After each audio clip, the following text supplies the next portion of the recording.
Hello बच्चों, आज हम लोग स्टार्ट कर रहे हैं क्लास 7 का चैप्टर नंबर 10 एल्जेब्रिक एक्सप्रेशन। ठीक है। और आज का जो लेक्चर होने वाला है वो एल्जेब्रिक एक्सप्रेशन का इंट्रोडक्शन पार्ट है। ठीक है, आज का लेक्चर एल्जेब्रिक एक्सप्रेशन का इंट्रोडक्शन पार्ट है। ठीक है, तो इंट्रोडक्शन में पहला आता है अपना क्या है, कांस्टेंट। एल्जेब्रिक एक्सप्रेशन के अंदर कुछ कुछ टर्म्स होते हैं जिसको हमें समझना होता है और इसी के बेस पे हमारा आगे वाला क्वेश्चंस बनने वाला है। तो हमारा क्या है, पहला टर्म है कांस्टेंट। तो मेरे भाई कांस्टेंट क्या होता है? दूसरा टर्म है वेरिएबल। वेरिएबल क्या होता है? इसके आगे और भी टर्म्स है। ठीक है, तो वो क्या होता है हम आपको आज बताने वाले हैं। तो अपना क्या है, कांस्टेंट। तो कांस्टेंट क्या होता है? सबसे पहले डेफिनेशन पढ़ते हैं हम लोग। क्या है? a symbol having a fixed numerical value is called a constant। क्या मतलब? ए स्टेटमेंट का क्या मतलब निकला? ए स्टेटमेंट का मतलब क्या है? ऐसा सिंबल, एक सिंबल, ऐसा सिंबल जिसका फिक्स न्यूमेरिकल वैल्यू हो। ऐसा सिंबल जिसका फिक्स न्यूमेरिकल वैल्यू हो उसे हम लोग कांस्टेंट कहेंगे। तो कैसे समझे भैया? फिक्स न्यूमेरिकल वैल्यू आपने बोल दिया, ऐसा सिंबल जिसका फिक्स न्यूमेरिकल वैल्यू, उसे हम लोग कांस्टेंट कहेंगे मेरे भाई। तो देख लो, ऐसा सिंबल के मतलब कि अगर देखो ऐसे अगर 5 लिख दिया जाए तो ये क्या है, हमारा एक सिंबल है। तो ये जो इसका क्या है, वैल्यू कांस्टेंट है। इसका इसका वैल्यू 5 का वैल्यू कांस्टेंट है। बोलो कि सर कांस्टेंट है, यहाँ भी कांस्टेंट है, यहाँ भी कांस्टेंट बोल रहा है, तो कैसे समझे कि कांस्टेंट क्या है? तो मेरे भाई कहीं देखा है तूने कि 5 के बराबर 6 लिख दिया जाए, या फिर कहीं पे देखा है कि 5 बराबर 10 लिख दिया जाए?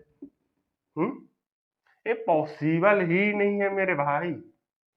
ठीक है, यानी कि 5 की वैल्यू हमेशा, चाहे तुम कहीं चले जाओ, इंडिया में या दुनिया में कहीं भी चले जाओ, 5 की वैल्यू हमेशा 5 ही होगा।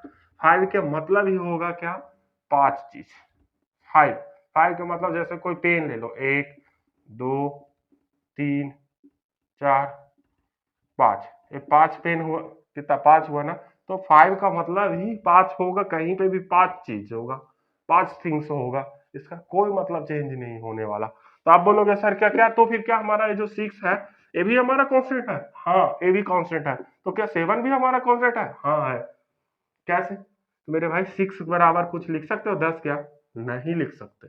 7 बराबर लिख सकते हो कोई और वैल्यू? क्या 8? क्या नहीं लिख सकते। 7 का वैल्यू खुद में एक यूनिक वैल्यू है, वो चेंज नहीं होगा, अपने आप में ही खुद को बैलेंस रखता, बोलता भैया हम ऐसा है, मतलब ऐसा ही है, इससे हमें कोई मेरा लेना देना नहीं है। ठीक है, तो आप बोल दोगे कि तो क्या सर हमारा जो -1 है ये भी हमारा कांस्टेंट वैल्यू है? हाँ, ये भी अपना कांस्टेंट वैल्यू है। तो क्या -10 वो भी हमारा कांस्टेंट वैल्यू है? ये भी हमारा कांस्टेंट वैल्यू है।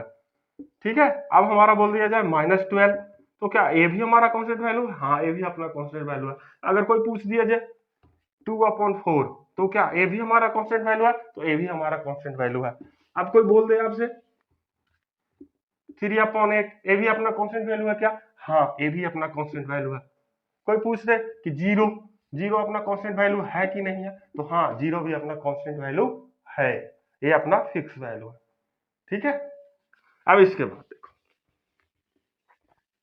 दूसरा टर्म यही रहा अपना कांस्टेंट। आप देखो दूसरा टर्म हमारा क्या, वेरिएबल। दूसरा टर्म हमारा क्या, वेरिएबल। तो वेरिएबल हम लोग किसे कहेंगे? A symbol which takes various numerical values is known as variable. इसका तो मतलब ही नहीं समझ में आया, तो इसका मतलब हम समझाते हैं। क्या बोल रहा है? ऐसा सिंबल जिसका वेरियस न्यूमेरिकल वैल्यूज हो, यानी ऐसा सिंबल जिसका बहुत सारा न्यूमेरिकल वैल्यू हो, उसे हम लोग वेरिएबल बोलेंगे। तो वो कैसे समझे, कैसे? तो देखो मेरे भाई, अभी एक इक्वेशन है x+4 इज इक्वल टू 10। दूसरा इक्वेशन है x+5 इज इक्वल टू 9। तीसरा है x+8 इज इक्वल टू 12। चौथा है x+4 इज इक्वल टू 3। तो इसको सॉल्व करोगे तो क्या हो जाएगा, ये वाला 4 इधर चला जाएगा, यानी 10 - 4, और x इज इक्वल टू क्या आ जाएगा, 6 आ जाएगा। इसको सॉल्व करोगे तो क्या हो जाएगा, 9 - 5, यानी x इज इक्वल टू 4 आ जाएगा। फिर तीसरे को सॉल्व करेगा, x इज इक्वल टू 12 - 8, यानी x इज इक्वल टू 4 आ जाएगा। अब यहाँ पे करोगे x इज इक्वल टू 3 - 4, यानी x इज इक्वल टू -1 आ जाएगा। हमारा देख ले मेरे भाई, यहाँ पहले पहले वाले इक्वेशन को जब सॉल्व किया तो हमारा x बराबर 6 आ रहा है, x के इक्वल टू 6 आ रहा है। दूसरे वाले को सोल्व कर रहा है तो हाँ x बराबर 4 आ रहा है। तीसरे वाले को कर रहा है तो x बराबर 4 आ रहा है, ठीक है। चौथे वाले को कर रहा है तो x बराबर -1 आ रहा है। तो भैया देखो यहाँ x बराबर 6 आ रहा है, यहाँ तो 4 आ जा रहा है, यहाँ भी 4 आ रहा है, दो में 4 4 आ रहा है। अगर यहाँ भी अगर हम लोग वैल्यू इसकी वैल्यू चेंज कर दे या इसको चेंज कर दो तो ये भी चेंज हो जाएगा। यहाँ अभी आ रहा है अलग आ रहा है, तो इसका क्या मतलब है? इसका मतलब ये जो x है उसका कोई फिक्स वैल्यू है ही नहीं। ये जो x टाइप से x जो ये सिंबल है इसका कोई फिक्स वैल्यू नहीं है। चाहे तो आप देखो यहाँ पे कुछ होगा, यहाँ कुछ होगा, यहाँ कुछ होगा, यहाँ कुछ होगा। तो ये जो अल्फाबेट्स है हम अपना A B C D E यानी ए से लेके जेड तक ये जो वैल्यूज है ये जो अपना है ये अपना क्या कहलाएगा? यही अपना कहलाएगा वेरिएबल, ठीक है। इसका कोई फिक्स वैल्यू नहीं है मेरे भाई, हम लोग लेट लेके चलते हैं इसको, ठीक है। तो यही है अपना वेरिएबल। ये रहा तीसरा पॉइंट। तीसरा पॉइंट हमारा क्या है? Algebraic expression. दो पॉइंट हमने पढ़ लिया, पहला कौन था? कांस्टेंट, और दूसरा क्या था अपना? वेरिएबल। ये रहा अपना तीसरा एल्जेब्रिक एक्सप्रेशन। आखिरकार एल्जेब्रिक एक्सप्रेशन हम लोग किसे कहेंगे? तो डेफिनेशन पढ़ लेते हैं। A combination of constant and variable connected by some और all of the four fundamental operation plus minus multiply and divide। इन चारों से क्या बोल रहा है? डेफिनेशन का क्या मतलब है? आ कॉम्बिनेशन, एक ऐसा कॉम्बिनेशन कांस्टेंट और वेरिएबल का, ठीक है, किसको यूज कर? फोर फंडामेंटल ऑपरेशन जो प्लस माइनस मल्टीप्लाई और जो डिवाइड है, इन चारों के मिला, इन चारों कॉम्बिनेशन के हेल्प से कांस्टेंट और वेरिएबल, कांस्टेंट और वेरिएबल इन दोनों को मिला के और इन चारों के हेल्प से जो एक्सप्रेशन बनता है उसी को हम लोग क्या बोलते हैं? एल्जेब्रिक एक्सप्रेशन, ठीक है। एक कांस्टेंट और वेरिएबल को दोनों को मिलाना किसके हेल्प से? इसको प्लस माइनस मल्टीप्लाई और डिवाइड के हेल्प से, और मिला के जो हमारा एक्सप्रेशन बनेगा उसी को क्या बोलेंगे हम लोग? Algebraic expression. तो मेरे भाई कैसे बनेगा? कांस्टेंट में हमने क्या बताया था? जैसे 2 हो गया, 5 हो गया, 6 हो गया। और वेरिएबल में हमारा ये हमारा कांस्टेंट था, ये हमारा वेरिएबल क्या था? एक्स वाई जेड, इस टाइप से। तो कैसे बनेगा? तो मेरे भाई अगर हम लोग लिख सकते हैं, प्लस के यूज करेंगे, 2 प्लस एक्स लिख सकते हैं क्या? हाँ लिख सकते हैं। एक अपना ये है। दूसरा क्या लिख सकते हैं?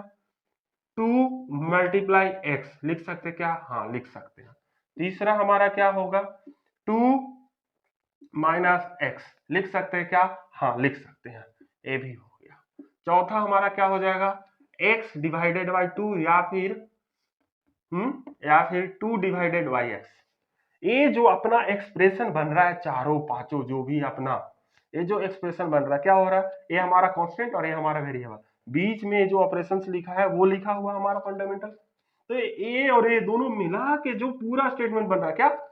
2 प्लस एक्स, ये जो स्टेटमेंट बन रहा है, ये जो अपना एक्सप्रेशन बन रहा है, यही कहलाता है अपना एल्जेब्रिक एक्सप्रेशन, ठीक है। फिर ये जो बन रहा है ये भी अपना, इसको क्या लिखते हैं? 2 मल्टीप्लाई एक्स को 2x लिखते हैं।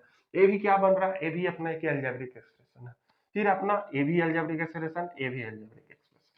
तो भाई अगर बोल दिया जाए इतना तो समझ में आ गया कि एल्जेब्रिक एक्सप्रेशन हमारा ऐसे ऐसे होगा। तो इसके और एग्जांपल में हम लोग क्या लिख सकते हैं? ऐसे 2x या फिर 2xy, या फिर बोल दें, अब बोलोगे कि सर आपने एक बोला दो, भैया दो भी ले सकते हैं, तीन भी ले सकते हैं, चार भी ले सकते हैं, वेरिएबल भी दो ले सकते हैं, चार ले सकते हैं, 6 ले सकते हैं, 10 ले सकते हैं, 100 ले लो, 1 लाख ले लो, कोई फर्क नहीं पड़ता। या फिर वेरिएबल जो है उसको भी बहुत सारा ले लो, उसमें भी कोई जैसे ऐसे, उसमें भी कोई दिक्कत नहीं। जैसे ऐसे लिख दिया हमने 4 multiply 3 multiply X multiply Y multiply Z, ये क्या हमारा कौन? ये हमारा एल्जेब्रिक एक्सप्रेशन है कि नहीं? हाँ है। इसको 4 3 जा 12 एक्स वाई जेड लिखते, ये भी अपना एल्जेब्रिक एक्सप्रेशन है। या फिर अगर ऐसे लिख दिया जाए X plus Y plus 5 plus 8 plus 2x plus 5x plus 9y plus 10z plus 12p, ये सब क्या है हमारा? सब हमारा एल्जेब्रिक एक्सप्रेशन है मेरे भाई, ठीक है। लेकिन अब यहीं पे सवाल उठता है कि क्या सर, अगर हमारा ऐसे हो टू, बस एक अकेला टू, क्या हमारा एल्जेब्रिक एक्सप्रेशन है? तो भाई ये हमारा एल्जेब्रिक एक्सप्रेशन नहीं है। और अगर हमारा बात कर दिया जाए कि 2x हो तो ये हमारा क्या एल्जेब्रिक एक्सप्रेशन है? तो हाँ है। इसको हमने तो अभी ही सिखाया है, ठीक है। अब इसके बाद हम लोग चौथा पढ़ें। ये रहा अपना चौथा टर्म। चौथा टर्म क्या है? Term of an algebraic expression. Algebraic expression के अंदर कौन कौन से टर्म होता है, किसे टर्म्स बोलेंगे एल्जेब्रिक एक्सप्रेशन के अंदर, ठीक है, उसके बारे में समझने वाले हैं। क्या है? The different part of the algebraic expression separated by the sign plus और minus are called the terms of the expression. इसका मतलब ये हुआ, अगर हमारा एल्जेब्रिक एक्सप्रेशन ऐसे लिखते हैं ना, या फिर ऐसे लिखते हैं 3+5x, या फिर लिखते हैं 2-3x, ठीक है।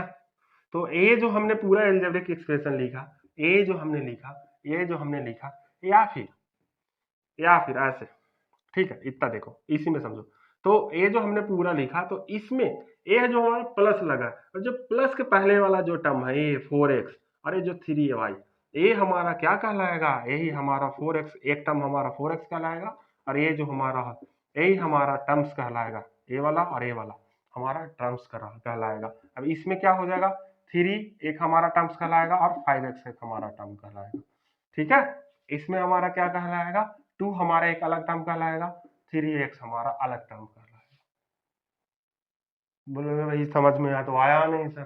तो मेरे भाई, ये जो अपना एल्जेब्रिक एक्सप्रेशन जैसे 2x+3y जो अपना एल्जेब्रिक एक्सप्रेशन है, तो इसके अंदर इस प्लस की वजह से जो दोनों अलग अलग टर्म्स हो रहा है, ये वाला टर्म और ये वाला टर्म जो अलग हो रहा है, और ये जो टर्म है, ये टर्म और ये जो टर्म है, यही क्या कहलाएगा हमारा?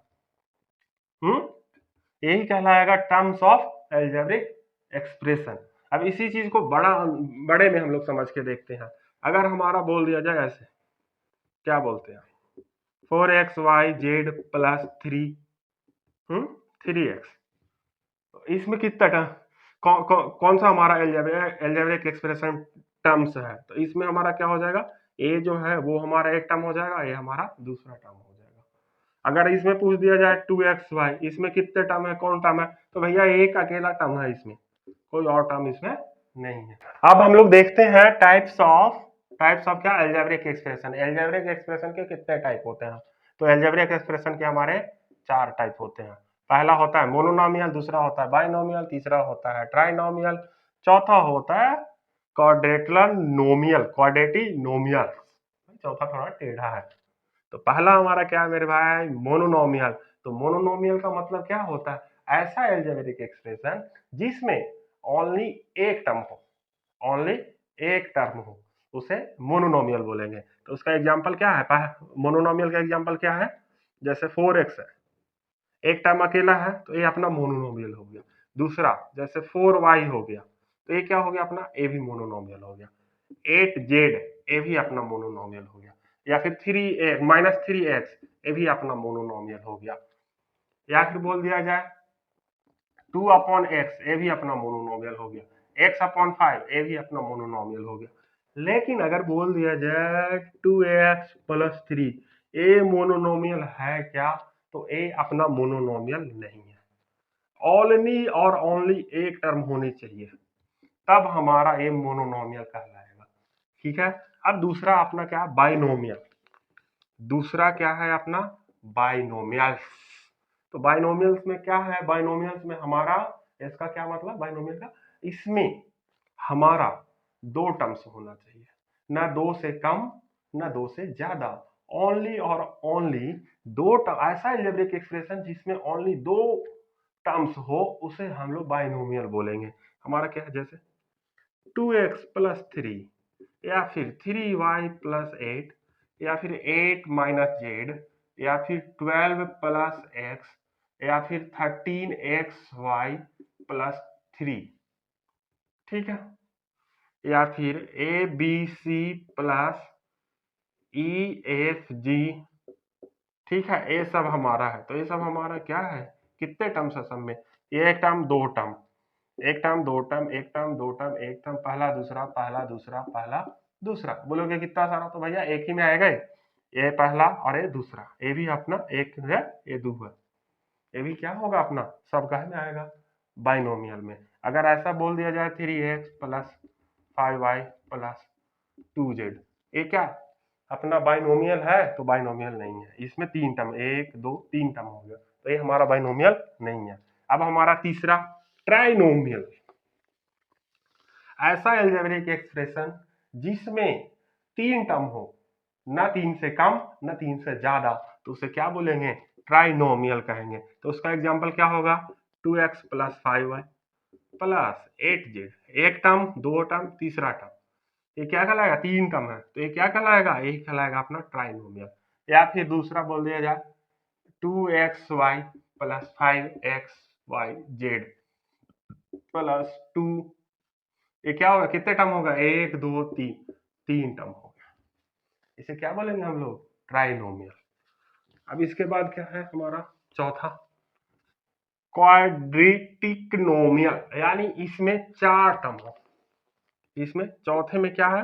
ऐसा अलजेब्रिक एक्सप्रेशन जिसमें कम से कम या फिर ज्यादा से ज्यादा चार टर्म हो, उसे हम लोग क्वाड्रेटिकनोमियल कहेंगे, मोनोनोमियल कहेंगे, जो भी बोल ले भाई। तो ठीक है, तो इसका क्या है हमारा?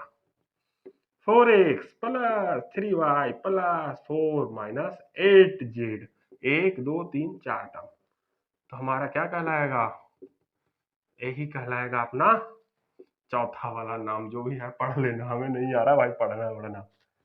अब 3x plus 9y plus 8z minus 5, ये भी क्या कहलाएगा अपना? कितने टर्म है? एक दो तीन चार टर्म है, तो ये क्या कहलाएगा? चौथा वाला।